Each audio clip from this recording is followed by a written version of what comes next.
Margaret Chen wiped down the marble countertop in the club's powder room for the third time that evening. It wasn't dirty anymore, but she needed something to do with her hands. Through the thick wooden door, she could hear the muffled sounds of laughter and clinking glasses.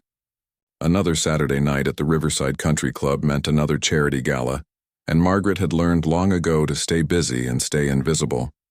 She had been working here for 15 years now. 15 years of polishing silverware, straightening tablecloths, and making sure the wealthy members never had to think about who kept their world so pristine. At 62, Margaret's body reminded her of every one of those years. Her knees ached when she climbed stairs. Her lower back sent sharp complaints whenever she bent to pick up something from the floor. But the job paid decently, came with health insurance, and nobody bothered her much.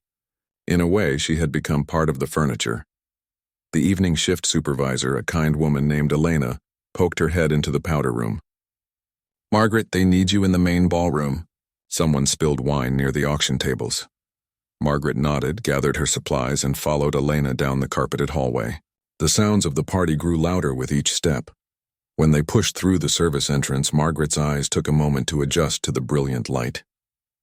The ballroom looked like something from a movie. 3 massive chandeliers hung from the ceiling, each one dripping with crystals that caught the light and scattered it across the room in tiny rainbows. Women wore gowns that probably cost more than Margaret made in 6 months. Men stood in perfectly tailored suits, holding drinks and talking about golf courses and stock portfolios. Margaret moved along the edge of the room with her cleaning cart, trying not to make eye contact with anyone. That was the trick to this job. Be helpful but invisible. Be there when needed but never intrusive. She found the wine spill near a table covered with auction items and got to work. The red stain came up easily from the polished floor, and within minutes there was no trace it had ever existed.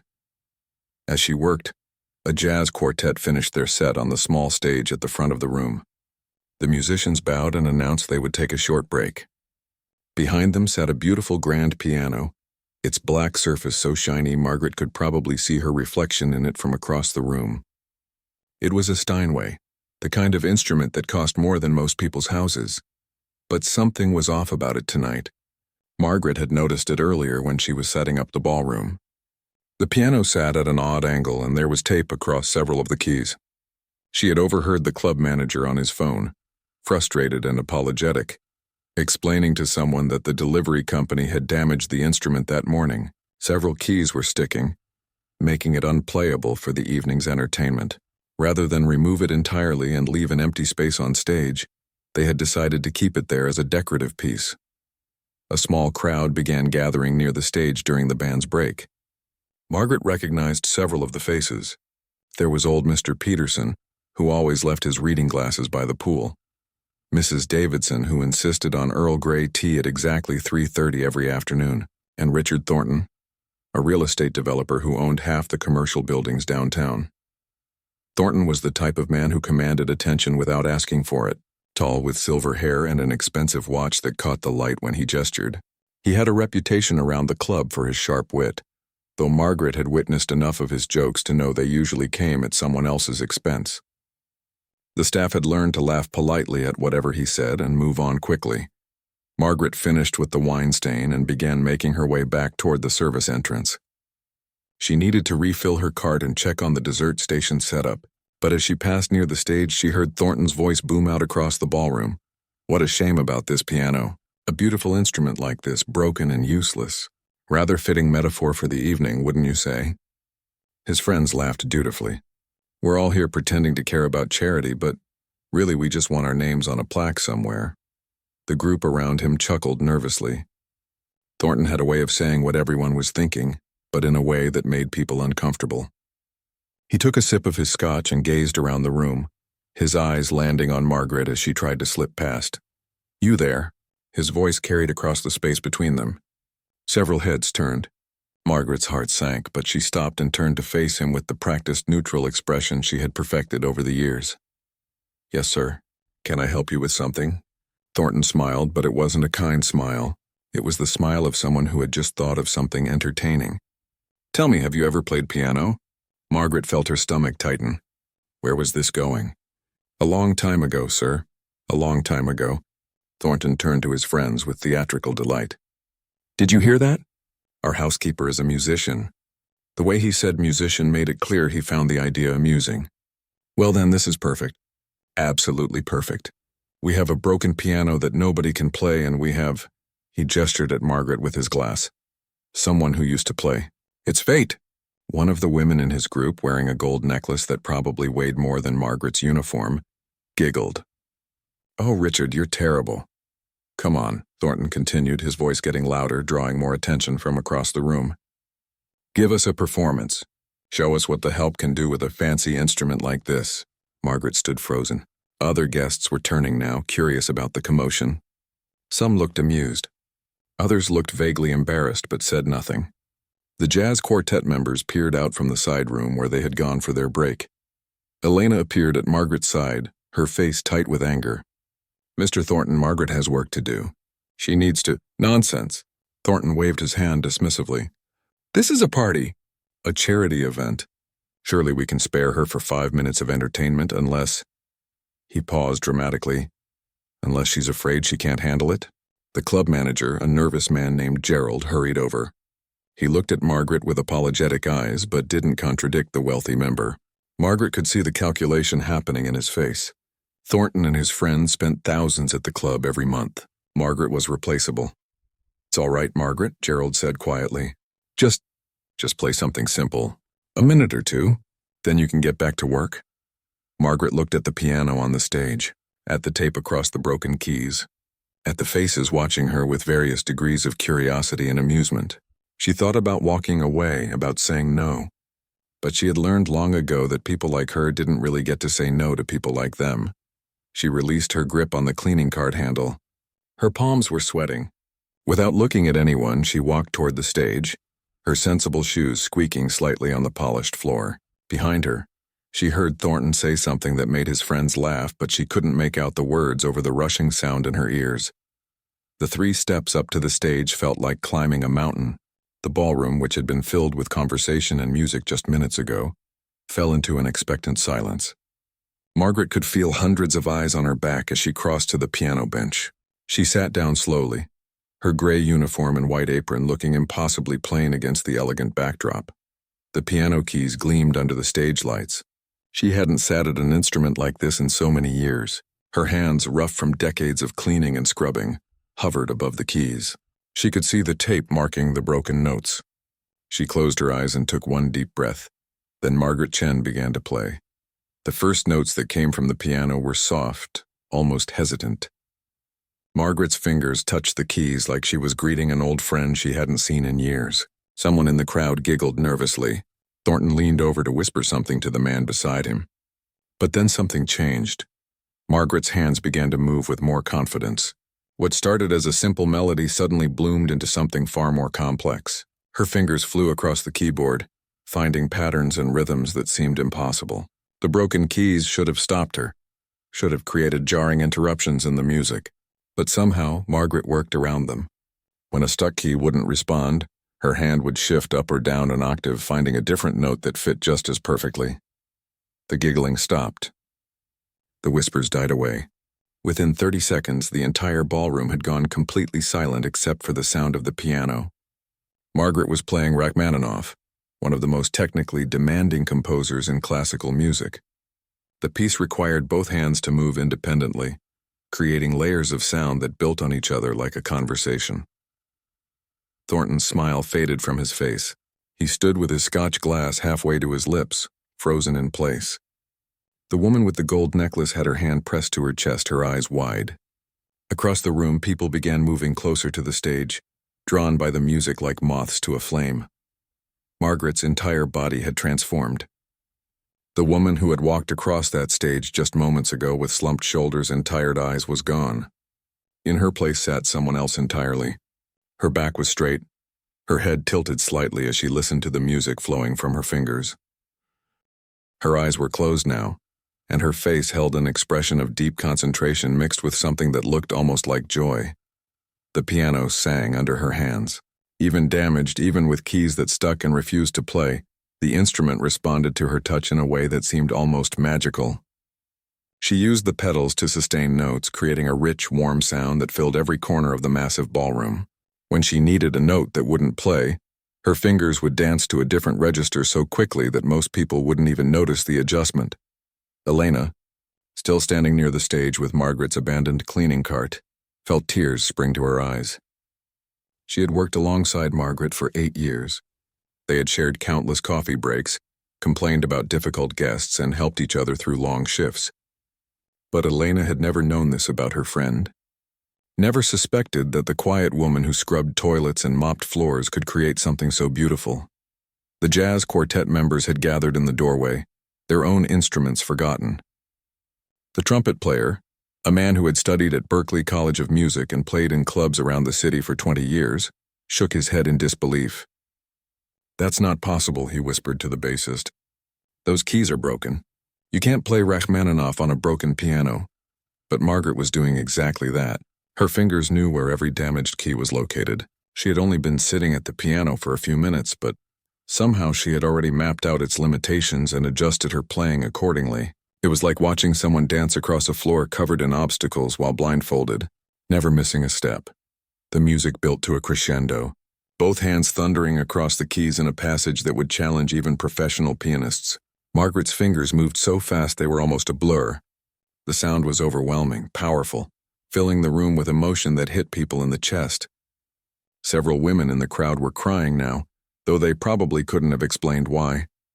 Then, just as suddenly as it had exploded into power, the music softened. Margaret's right hand played a gentle melody, while her left hand provided a subtle accompaniment. It was like hearing someone tell a story, with quiet moments and loud moments, with tension and release. The broken piano seemed to forget its own damage, producing notes that were clear and true under her touch. Gerald, the club manager, stood near the back of the room with his mouth hanging open. He was running calculations in his head, trying to understand what was happening. He knew every member of his staff. He had hired Margaret himself 15 years ago.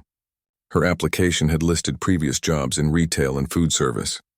There had been nothing about music, nothing about piano, nothing that would have prepared him for this. Mrs. Davidson, the woman who demanded Earl Grey tea every afternoon, turned to her husband with confusion written across her face. "Harold, isn't that the woman who cleans our cabana? The one who always remembers how we like our towels folded?" Her husband could only nod, equally bewildered.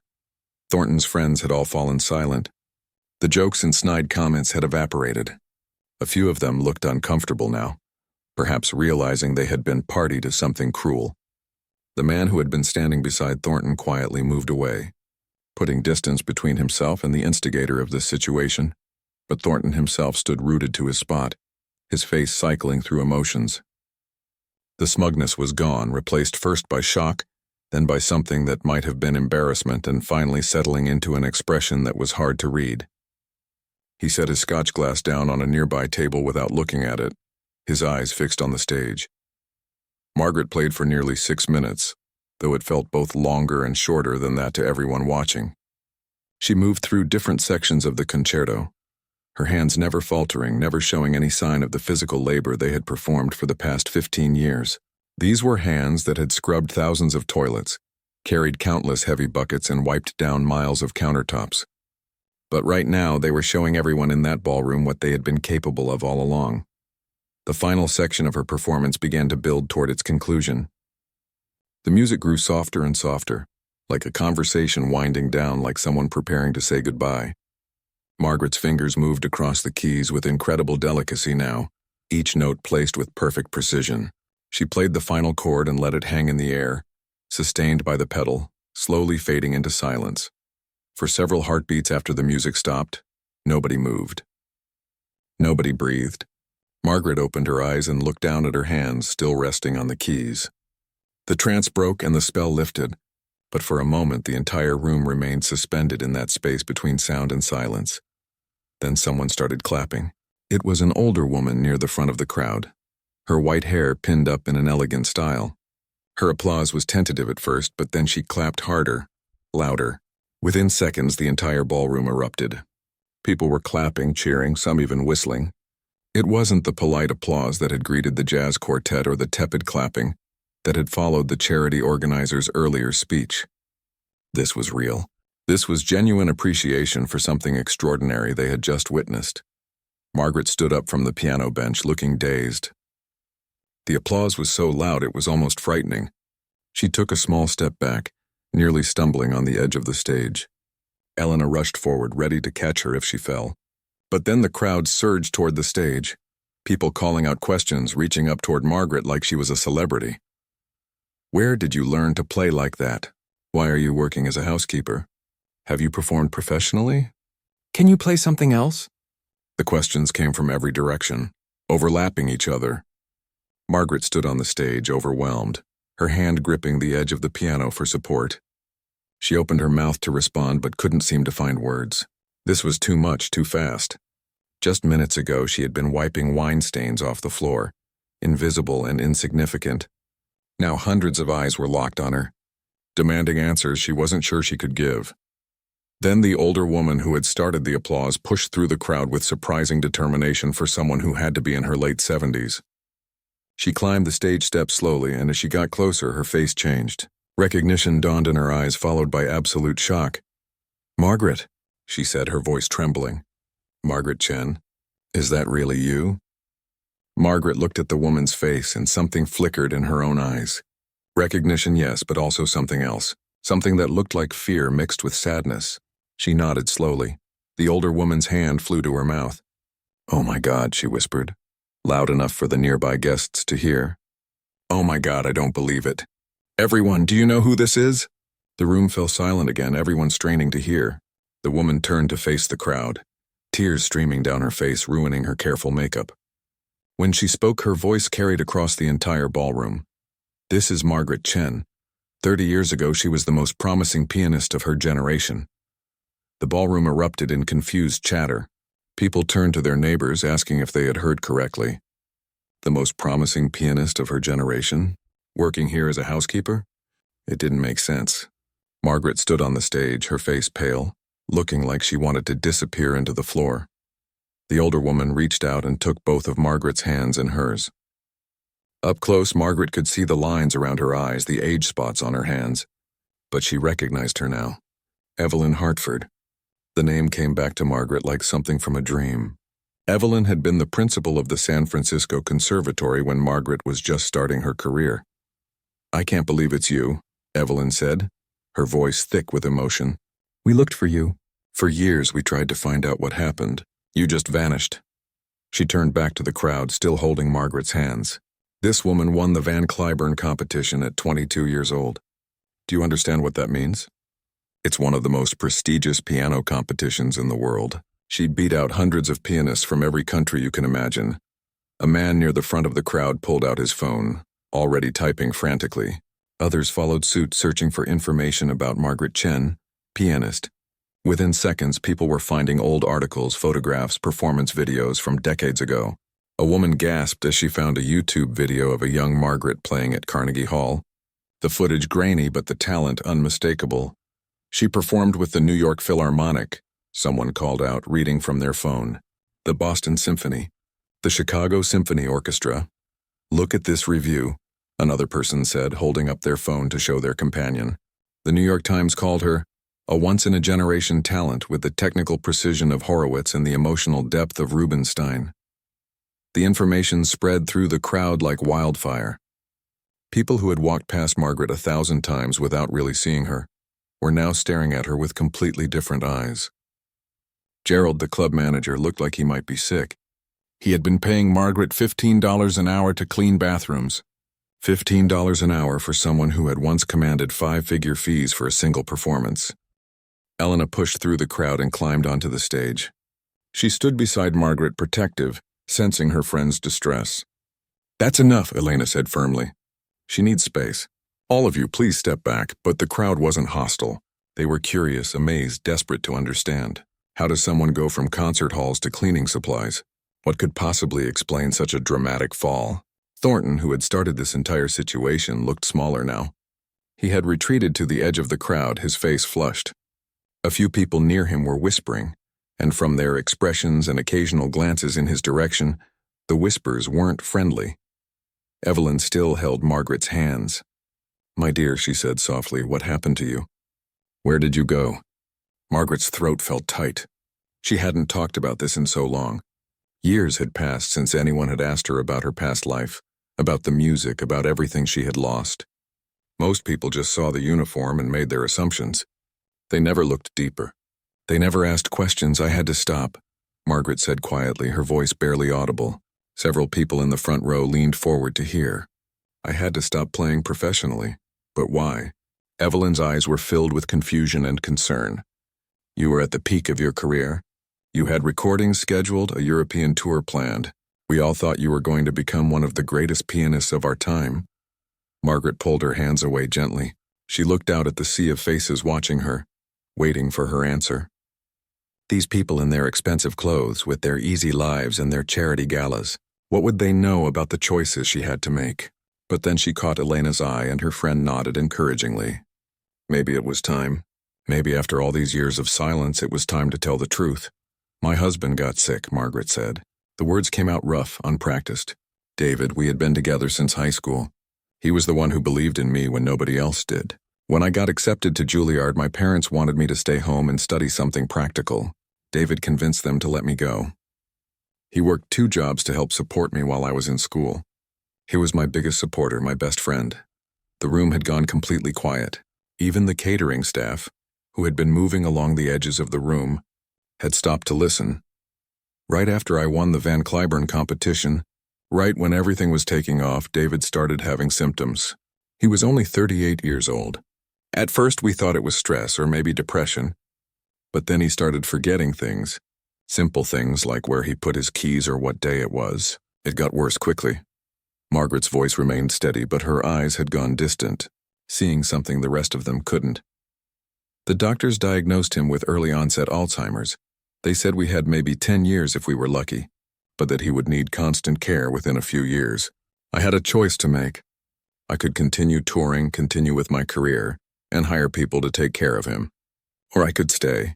She paused, looking down at her hands, the same hands that had just created such beauty on the damaged piano. It wasn't really a choice, not for me. How could I leave him? This was the man who sacrificed everything so I could chase my dreams. So I stayed. I canceled the tours, the recording contracts, everything. My agent thought I was crazy. Evelyn, you remember, you called me yourself. You tried to convince me that I could do both, that I could arrange my schedule around his care. Evelyn nodded, tears flowing freely down her face now. I remember. You wouldn't listen. We all thought you were making a terrible mistake. Maybe I was, Margaret said softly, or maybe it was the only choice I could live with. David needed me and I needed to be there for him. The first few years weren't so bad. He could still function pretty well, and I was able to teach piano lessons from home. But then the medical bills started piling up. Insurance covered some of it, but not everything. There were experimental treatments, special care facilities, medications that cost thousands of dollars a month. She gestured around the ballroom, at the crystal chandeliers and the expensive decorations. I sold everything. My piano, my awards, my performance gowns. My Bosendorfer grand piano, the one my parents bought me when I graduated from Juilliard. I sold it for $60,000 to pay for a clinical trial that we hoped might slow down his decline. It didn't work. Someone in the crowd made a small sound of sympathy. Margaret continued, her voice stronger now, as if telling the story was releasing something that had been locked inside her for decades. I took whatever work I could find. I accompanied the community college choir for a while. I played at a piano bar downtown on weekends. I gave lessons to kids whose parents wanted them to learn an instrument, but who would never pursue it seriously. And eventually, when David needed round-the-clock care, I needed a job with steady pay and good health benefits. That's when I applied here. Gerald, the manager, looked stricken. Margaret, I had no idea. Your application didn't mention any of this. Would it have mattered? Margaret asked, not unkindly. You needed a housekeeper, not a pianist. I didn't put it on my application because I wasn't that person anymore. That part of my life was over. How long did you care for your husband? Someone in the crowd asked. 18 years, Margaret said. He passed away 5 years ago. By the end, he didn't recognize me anymore. Hadn't recognized me for years, actually. But I was there every day. I held his hand. I played music for him, humming the melodies since I didn't have a piano anymore. Sometimes when I played for him, I would see something flicker in his eyes, some small recognition, maybe not of me, but of the music. That made it worth it. The ballroom remained silent. Several people were openly crying now. Even some of the men had turned away, wiping at their eyes. This wasn't the entertainment they had expected when they came to the charity gala tonight. This was real life, raw and painful and beautiful in its own way. Evelyn stepped forward and embraced Margaret tightly. "I'm so sorry," she whispered. "I'm so sorry you had to go through all of that alone. We should have done more to help." "I should have done more," Margaret hugged her back. "You didn't know. Nobody knew. I didn't want anyone to know. I just wanted to take care of my husband in peace." When they separated, Evelyn pulled a handkerchief from her small purse and dabbed at her eyes, trying to salvage what was left of her makeup. She turned to face the crowd, her voice taking on a different tone. Stronger, more determined. "This is exactly the kind of story that should remind us all why we're here tonight," she said. "We're supposed to be supporting people in need, making a difference in our community. And here's a woman who has been working among us for 15 years, someone who sacrificed everything for love, someone with extraordinary talent who has been cleaning our bathrooms." A few people in the crowd looked uncomfortable, others nodded in agreement. "Margaret," Evelyn said, turning back to her, "I know it's been many years and I know your hands have been doing different work. But would you consider teaching again? The conservatory would be honored to have you on our faculty. We need teachers who understand not just technique, but sacrifice. Teachers who know what music costs." Margaret opened her mouth to respond, but before she could, several phones in the crowd started buzzing simultaneously. People looked at their screens with expressions of surprise. The woman who had been searching earlier gasped and held up her phone. "Someone recorded the performance," she said, her voice filled with awe. "It's already going viral. Look at this. The video has over 100,000 views already." The entire ballroom pulled out their phones, watching and sharing the video of Margaret's performance. In the recording, you could see everything. Her humble uniform, the broken piano, the moment her hands touched the keys and magic happened. The comments were flooding in from around the world. "Who is this woman? This is the most beautiful thing I've ever heard. Playing Rachmaninoff on a broken piano? Impossible. I'm literally crying." Margaret stood on the stage, overwhelmed by everything that was happening. In less than 20 minutes, her entire life had changed again. The secret she had kept for so long was out. The world she had left behind had come rushing back, and she had no idea what came next. Gerald finally found his voice and stepped onto the stage. He looked nervous, tugging at his collar like it had suddenly become too tight. "Perhaps we should give Margaret some space," he suggested to the crowd. This has been quite an overwhelming evening for everyone. But the guests weren't ready to disperse. They had questions, so many questions. A younger woman in a green dress raised her hand like she was in a classroom. "Margaret, I have to know. How did you keep playing all these years without a piano? How did your hands stay so skilled?" Margaret managed a small smile. It was a good question, one that cut through all the emotion to something practical. "I never really stopped practicing," she said. "Not in my mind, anyway. Every night after David fell asleep, I would sit at the kitchen table and play on the surface. My fingers would go through the motions of pieces I had memorized years ago. Beethoven, Chopin, Brahms. I could hear every note in my head, feel where my hands should be." She held up her worn, calloused hands for everyone to see. "These hands have scrubbed a lot of floors. They're not the hands of a concert pianist anymore. They're stiff in the mornings. My joints ache when it rains. But muscle memory is a strange thing. The patterns are still there, buried deep. When I sat down at that piano tonight, it was like my hands remembered even if my body had forgotten." Elena, still standing protectively beside her friend, spoke up. "I've worked with Margaret for 8 years. Sometimes during lunch break, I'd catch her tapping her fingers on the table in these complicated patterns. I just thought it was a nervous habit. I had no idea she was playing entire concertos in her head." The trumpet player from the jazz quartet had made his way to the front of the crowd. He looked at Margaret with the respect of one musician for another. "That adaptation you did with the broken keys," he said, shaking his head in admiration. "That was improvisation at the highest level. Most classical pianists can't do that. They need the music exactly as written. But you were working around those damaged keys like a jazz player, finding new pathways, making it work. That's a different kind of genius." Margaret felt her cheeks warm. Compliments had once been part of her daily life, but that was so long ago. She had forgotten what it felt like to be seen for her talent rather than her utility. "Thank you," she said quietly. "When you love something enough, you find a way." The broken keys didn't matter. I just wanted to play again, even if only for a few minutes. Thornton finally stepped forward from where he had been hiding in the back of the crowd. He climbed onto the stage and several people shifted uncomfortably, remembering how this whole situation had started. His face was red. Whether from embarrassment or the 3 scotches he had consumed, it was hard to say. He stopped a few feet from Margaret and cleared his throat. "I owe you an apology," he said. His voice lacked its usual booming confidence. "What I did tonight was cruel. I made you a joke for my own entertainment, and I'm ashamed of myself." He paused, seeming to struggle with words that didn't come naturally to him. "You have more dignity and grace in your little finger than I've shown in my entire life." Margaret looked at him for a long moment. She could have made him suffer, could have accepted his apology with coldness or rejected it entirely. Instead, she simply nodded. "Thank you for saying that," she said. "We all make mistakes. What matters is what we do after." The simplicity of her forgiveness seemed to affect Thornton more than any harsh words could have. He nodded, unable to meet her eyes, and stepped back down from the stage. Several people patted his shoulder as he passed, acknowledging the courage it took to apologize publicly. One of his friends handed him a fresh drink, which he accepted gratefully. Evelyn pulled out her phone and made a quick call, stepping to the side of the stage. Margaret could hear fragments of the conversation. "Yes, I found her. No, you won't believe it. The Riverside Country Club of all places. You need to come right now." When she hung up, her face was animated with excitement. "I just called the dean of the conservatory. He's on his way. Margaret, we're going to make this right.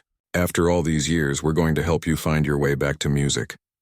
"I don't know if I can go back," Margaret said honestly. "It's been so long. I'm not the same person I was at 22. My hands aren't the same. My life isn't the same." "Nobody's asking you to be that person again," Evelyn said gently. "But you're still a musician. That much was obvious to everyone in this room tonight. Maybe you can't tour the world anymore. Maybe you can't practice 8 hours a day. But you have something even more valuable now. You have experience. You have wisdom. You have a story that could inspire thousands of students." The video of Margaret's performance continued to spread across the internet. People in the crowd were refreshing their phones, watching the view count climb. 200,000, 300,000. It was being shared across every platform, with comments in dozens of languages. Musicians from around the world were analyzing her technique, marveling at how she had adapted to the broken instrument. Music teachers were sharing it with their students as an example of true mastery. A woman who had been standing quietly near the back of the crowd finally spoke up. She was younger than most of the guests, maybe in her early 30s, wearing a simple black dress.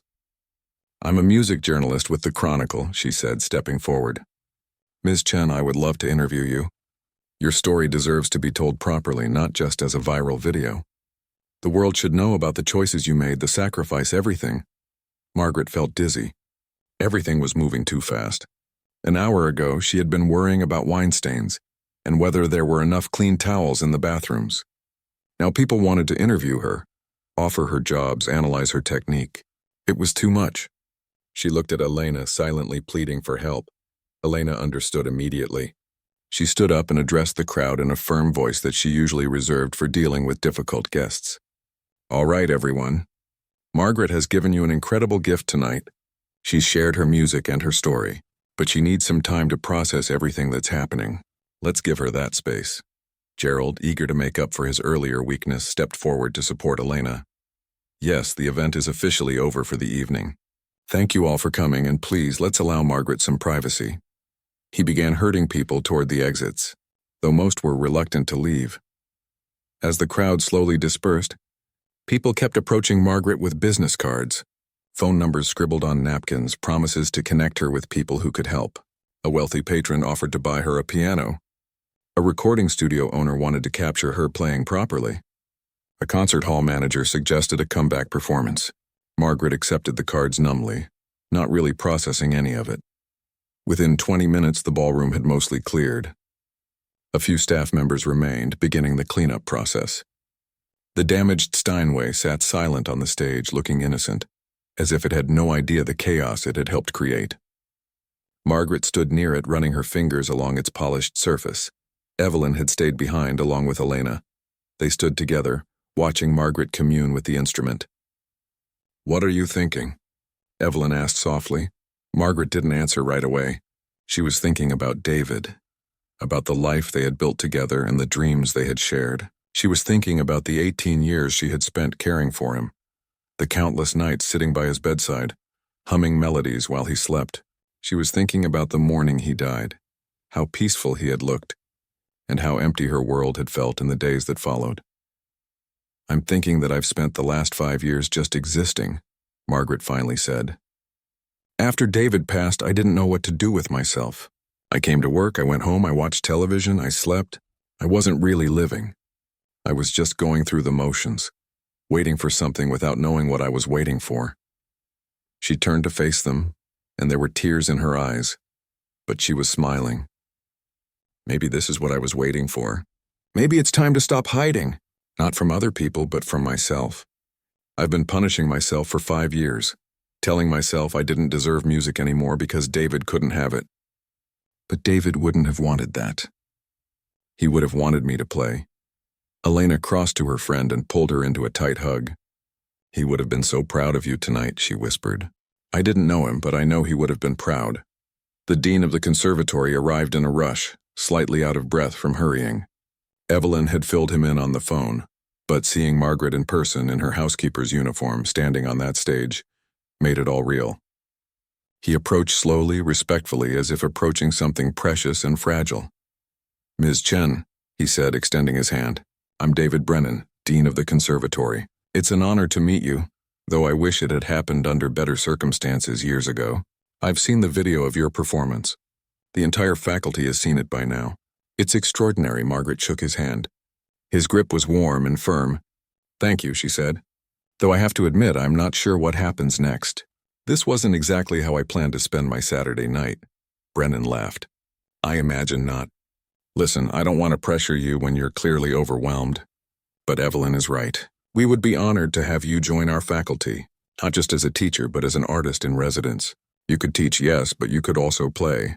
We have practice rooms, performance spaces, a full Steinway in perfect condition." He paused, choosing his words carefully. "I know this is sudden. I know you need time to think. But please, at least come visit the conservatory. Play our pianos. See if it feels like home.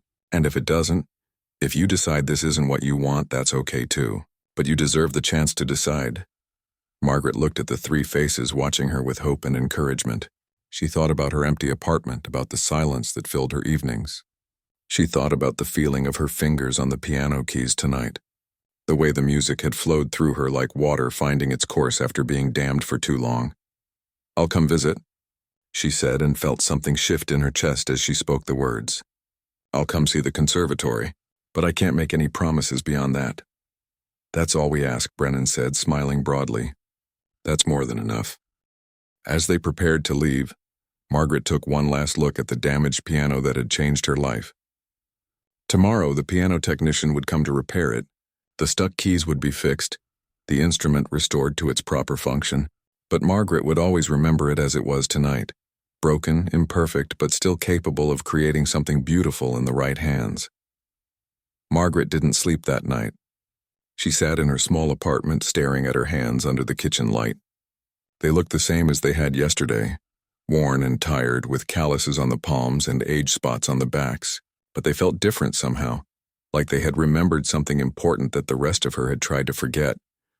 Her phone, which normally sat silent for days at a time, wouldn't stop buzzing. Messages from people she hadn't spoken to in decades. Former classmates from Juilliard. Musicians she had performed with. Even her old agent, the one who had been so angry when she canceled everything all those years ago.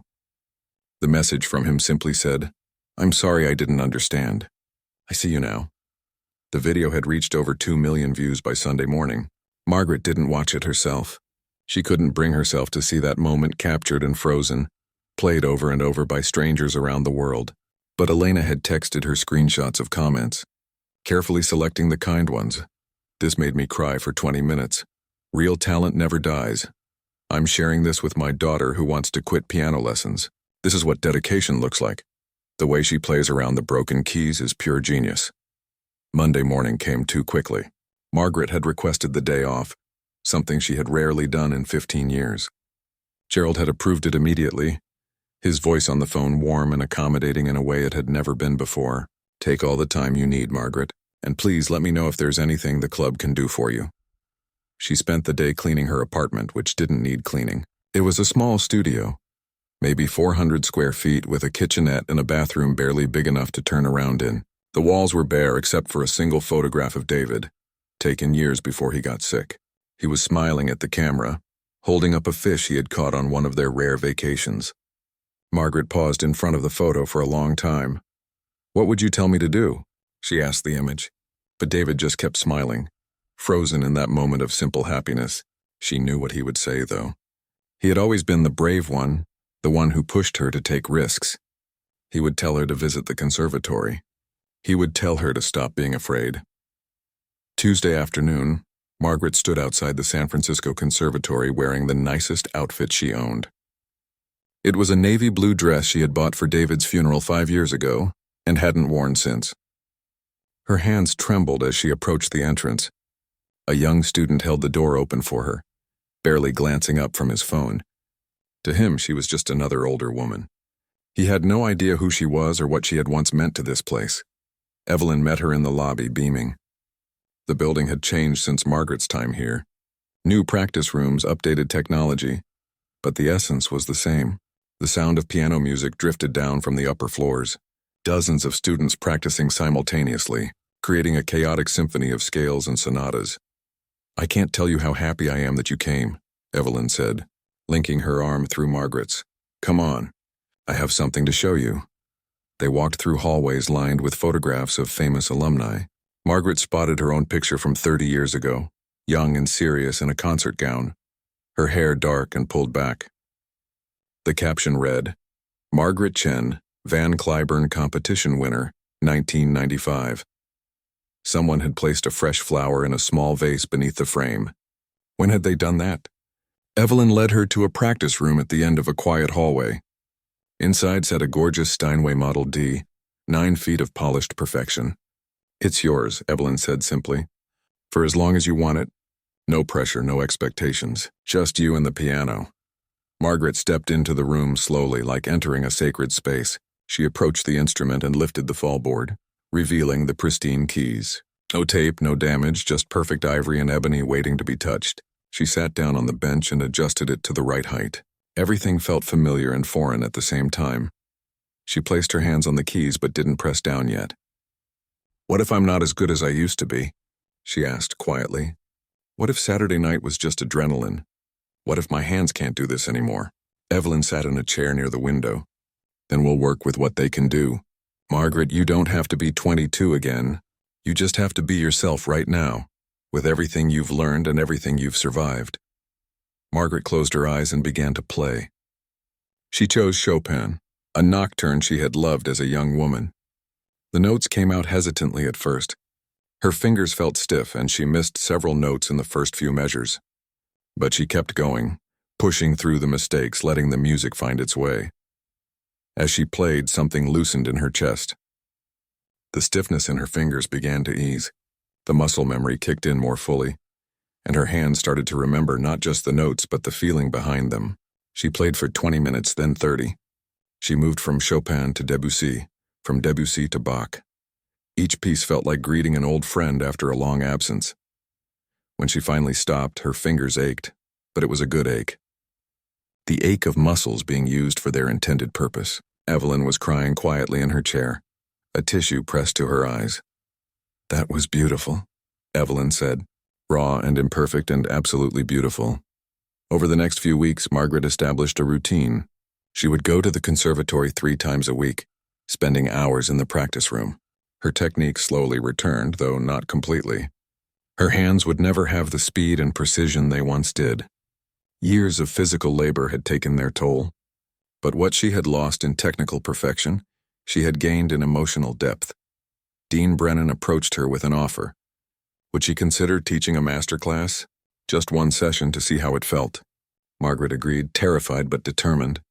The class was scheduled for a Thursday afternoon, and when she entered the room, she found it packed. Word had spread about her return, and students filled every seat. with more standing in the back. She had prepared notes about technique and interpretation, but when she stood in front of these young, eager faces, those notes felt hollow. Instead, she told them her story. Not the tragic parts, not the sacrifice, but the truth about what a life in music really meant. She told them about the joy of perfect practice and the agony of self-doubt. She told them about performing in front of thousands and caring for one person who couldn't even remember her name. "Music will break your heart," she said, looking around the room. "It will demand everything from you, and sometimes it will take even more than you knew you had to give. But it will also save you.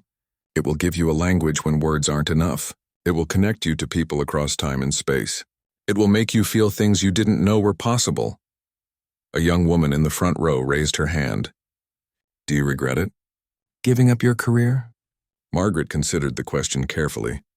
It was one she had asked herself 1,000 times over the years. "I regret that I had to choose," she said finally. "I regret that there wasn't a way to do both. But I don't regret choosing love over fame. My husband needed me, and I was there for him.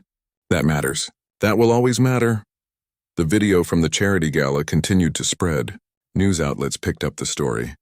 Margaret was invited to appear on morning shows and give interviews. Some offers she accepted, others she declined. She appeared on a popular podcast where she played several pieces and talked about her journey. The host, a renowned musician himself, was in tears by the end. "You've given people hope," he told her. "Everyone out there who gave up on their dreams, who made sacrifices, who thinks it's too late. You've shown them it's never really over." The conservatory officially hired Margaret as an artist in residence and instructor. The salary wasn't much, but it was enough to allow her to quit her job at the country club. Gerald threw her a farewell party, and to her surprise, several of the club members came. Thornton was there, sober and sincere, and donated a substantial sum to help establish a scholarship in her name for students facing financial hardship. On her last day of work, Margaret walked through the country club one final time. She paused in the ballroom, now empty and quiet, and looked at the stage where everything had changed. The piano was gone, repaired, and moved to a different location, but the memory remained. 6 months after that Saturday night, Margaret gave her first official performance in 30 years. It was held at the conservatory's concert hall, an intimate space that seated only 300 people. Every ticket sold out within hours. Former students, musicians, and people who had been touched by her story filled the seats. Before she walked on stage, Margaret stood in the wings, her heart pounding. Elena was there, having taken the evening off to support her friend. "You've got this," Elena whispered, squeezing her hand.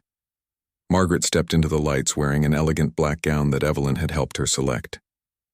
The audience applauded as she walked to the piano.